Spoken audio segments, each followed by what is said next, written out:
Hey, what's going on, you guys? We got to another Keeping Up with the Class, and today I got one for You Got Mail starring Tom Hanks and Meg Ryan. I told you guys I've been rewatching a lot of rom-coms, and this was another one on the top 50 list. So I had to check it out because I had never seen it before. But if you guys watched my recent Keeping Up with the Class, one of my recent Keeping Up with the Class was Sleepless in Seattle, where these two both starred in that one as well. Know how I felt the last time these two were together, but I will say this right off top. I do think I like the connection between these characters, and I like the story that was told with these characters more this time, because I think Tom Hanks and Meg Ryan do have great chemistry. Sleepless in Seattle, you really don't get to see that too much, but in this, it shines because basically the premise of this is Meg Ryan character owns a small neighborhood bookstore. Tom Hanks moves into the neighborhood and he opens a bigger bookstore at discount prices and sells coffee. You know, kind of he's like the Books a Million or whatever big name brand bookstore. That's basically what he is, and then the books are a lot cheaper. So these two are competing, but at the same time, that's not the most important thing.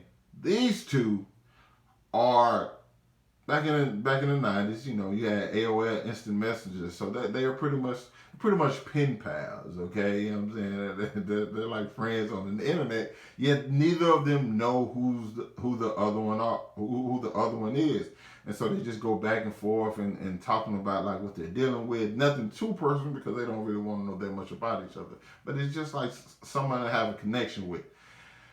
Well, things get a little bit more complicated when one of the two find out exactly who they've been messaging this entire time. Meanwhile, they're dealing with the constant battle of the rivalry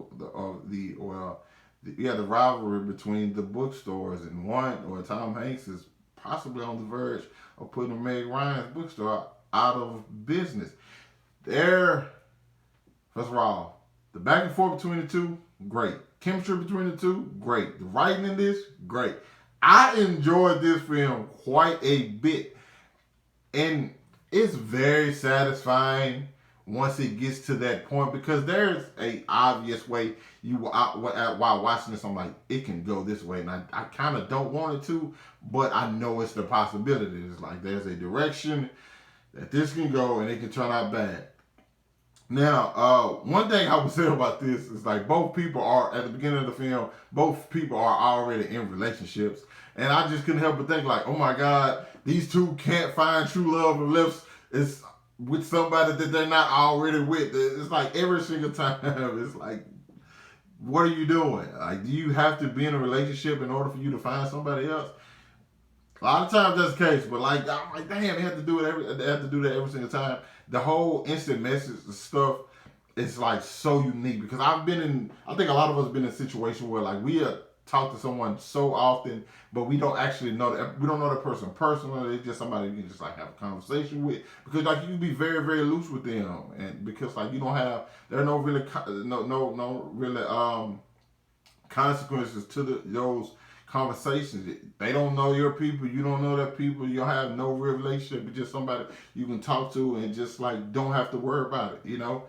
And that's kind of what this situation is until it gets a little bit more complex, and then they start things that they're telling each other starts to play a bigger role with their relationship in real life, and where these two characters start, where they get to in about the middle of the film, and where they get to at the end is like a great whole arc for exactly this type of rom-com, because it was never the feeling of like forced. It never felt forced. Everything between these two felt very real, felt very authentic, felt very earned, and overall, it is definitely.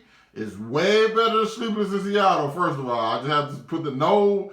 I feel like I'm attacking Sleepless in Seattle, but at this point, yes, I am, because that movie pretty much pissed me off. But this one I think is much more well executed, and I do like the journey that the characters was on. And like I said, I think it was definitely an interesting concept with the whole "you got mail" type thing. And like on They did it pretty quick. The whole, whenever you hit a title of a film in it, you always point out they did that pretty early in the film. I enjoyed that. But yeah, if you guys have not seen You've Got Mail, check it out. It's really, really good. And I think Tom Hanks is excellent.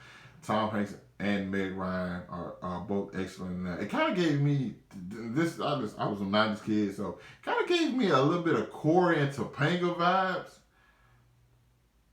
If you see the film, you know what I'm talking about. It just felt like Corey and an older version of Corey and Topanga, who, let's say, I never met before. You know what I'm saying? I enjoyed it quite a bit. I really, really did.